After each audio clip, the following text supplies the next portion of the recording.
Democrats who fled Texas to deny a Republican vote on new congressional lines that favor the GOP went to states like Massachusetts, Illinois, New York, states that are pretty heavily gerrymandered in favor of Democrats already. While the ones who hightailed it were in the House, state senators were also in Boston this week for the National Conference of State Legislatures annual summit. Texas Democratic State Senator Royce West defended his House colleagues' decision to leave. We're not fleeing. And some of the narratives and some of the media has been, we have fled. No, we're doing just like Paul Revere did. We're spreading the word. And that word would be? Redistricting is coming. He may not be wrong. While the Republicans hope to pick up seats in Texas with the new lines, they have their eyes on other states after President Trump's win last year, wondering how many other places could be redrawn. Vice President J.D. Vance was in Indiana Thursday, where Mike Braun is governor. He told Fox News.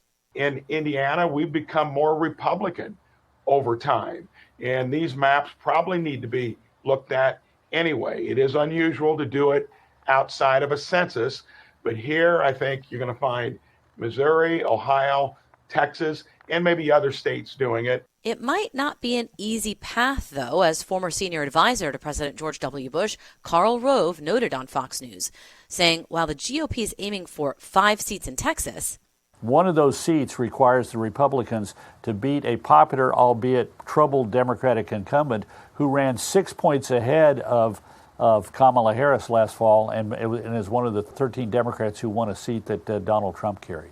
Now, President Trump is calling on the Department of Commerce to conduct a new census, not counting any undocumented residents. The census process is typically pretty complicated, and it takes years to complete.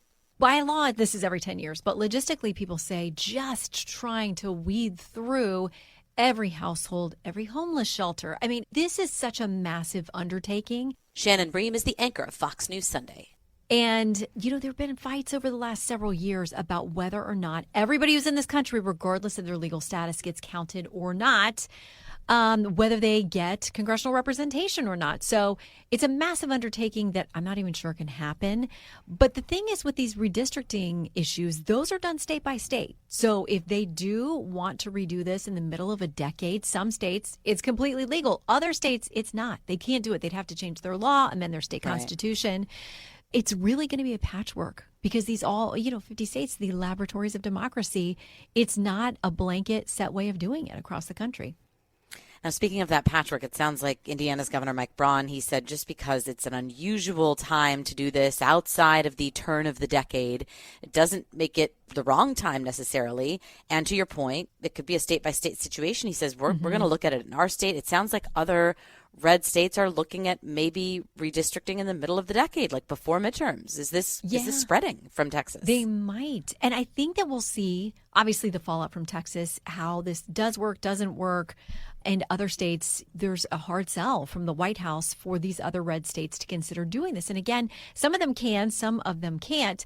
Interesting to me that in Indiana, you've got some state GOP lawmakers there where they've got in some ways, I don't want to say equal to, but they've got a very strong power base with respect to their governor in Indiana. He's less powerful than he would be in the way that it's structured in other states. And some of these state lawmakers there in Indiana do not want to do this. So, the governor's going to have a conversation with the party leaders in his own state about whether he could even get the legislature on board with doing something like this. And those are conversations that will have to happen in every state. We see in a place like Florida, Governor Ron DeSantis seems totally on board with doing this. Florida's already become very red in many respects. So we'll see how many other red state governors get on board, but it's not always just up to the governor. What do you make of the attention, the spotlight Democrats have put on this issue? Braun was saying this is the height of hypocrisy. There are 0 Republican members of Congress in Massachusetts, just 3 out of 17 in Illinois. There's only 1 in Maryland. I mean, Democrats have certainly called attention here to their own gerrymandering.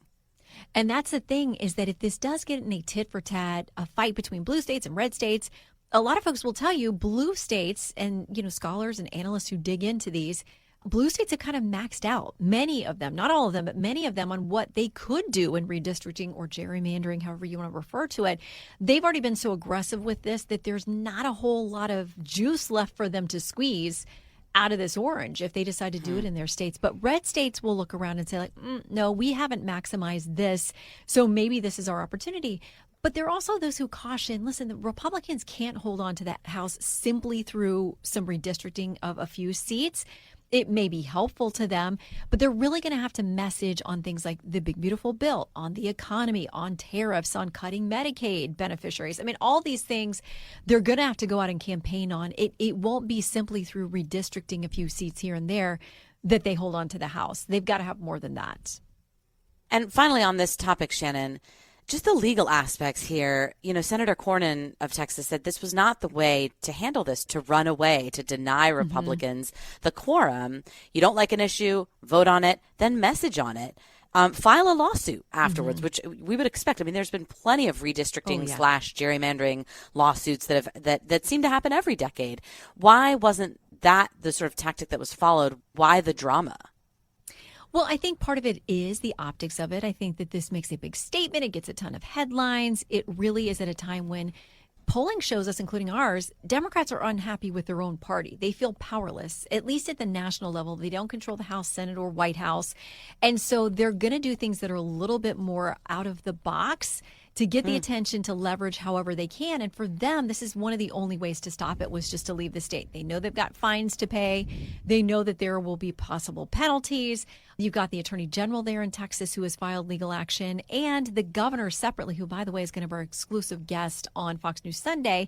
He's gone straight with an emergency appeal to Texas State Supreme Court. So they're trying every way that they can to force these members to come back and actually be a part of this, or to hope that a court will let them potentially oust these members from their seats. So it gets really messy, but I think there's a lot of optics to it. And I think for Democrats, too, they don't have a lot of options. And this is really probably the most powerful one they have if you really want to grind things to a halt as quickly as possible. Court battles take longer. Let's talk about the president saying he was thinking about federalizing DC. This is after a member of the Doge team was beaten up, a young man, 19 years old. His car was surrounded. Legally, how solid is DC's Home Rule Act? That's from the early 70s. It gives the district the autonomy it has. How would this work? Yeah, and having lived in this city now for 20 years, I've heard these debates back and forth. There are many things in D.C. that are federalized. Remember, it is a federal district. It's not a city. It's not a state. So, for instance, when you think about the National Guard, that isn't controlled by the mayor here in D.C. That's actually controlled by the executive branch through the Secretary of Defense. So there are things that are federalized here. As you know, their members of Congress are very limited into what they can and can't vote on, what they can weigh in on.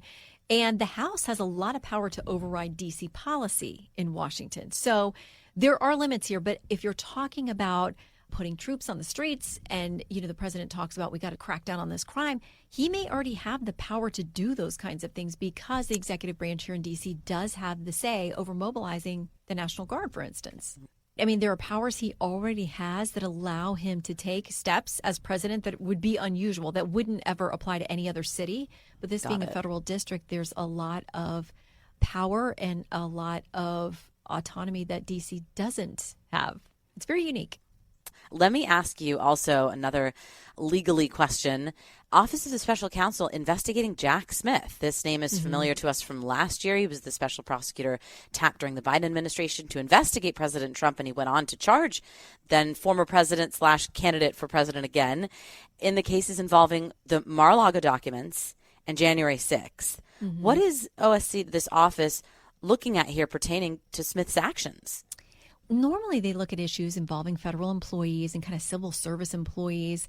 But what it sounds like they're doing here is looking into the Hatch Act, which means that you can't use your office for political purposes. And that seems to be the accusation. Senator Tom Cotton called for this investigation, obviously an ally of the president, a prominent Republican.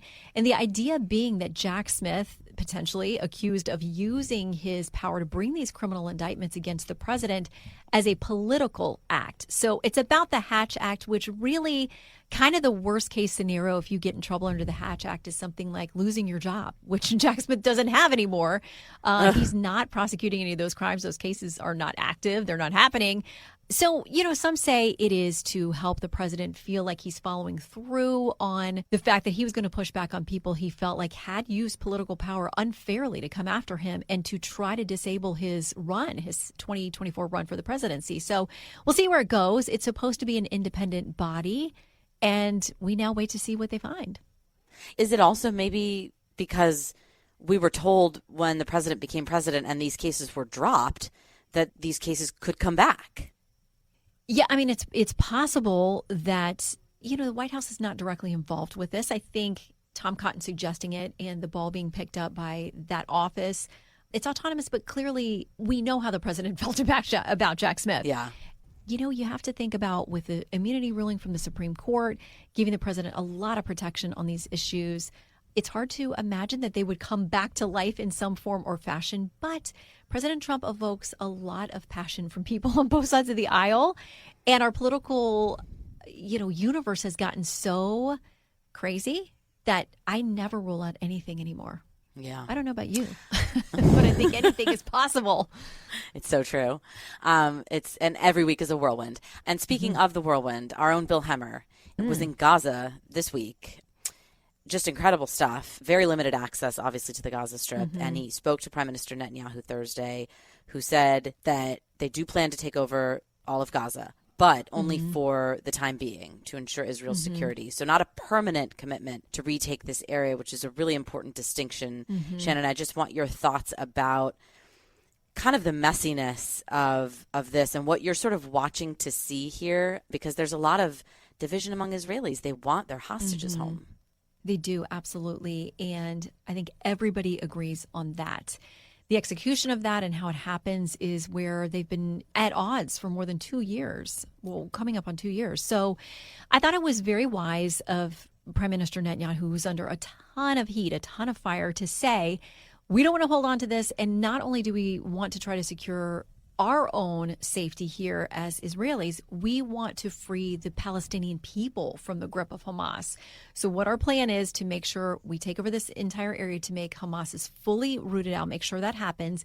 And then it's Arab leaders and countries that flood in and now take over that area and responsibly manage it. So there won't be any whiff of Hamas. There won't be any terrorist state or element there. So making some very clear distinctions with Hemmer, and we'll see how that is received, because to say that you're going to take over that area fully and then release it, he's going to have plenty of skeptics and critics, as he already does. Shannon Bream, anchor of Fox News Sunday, thank you so much. Thanks, Jessica.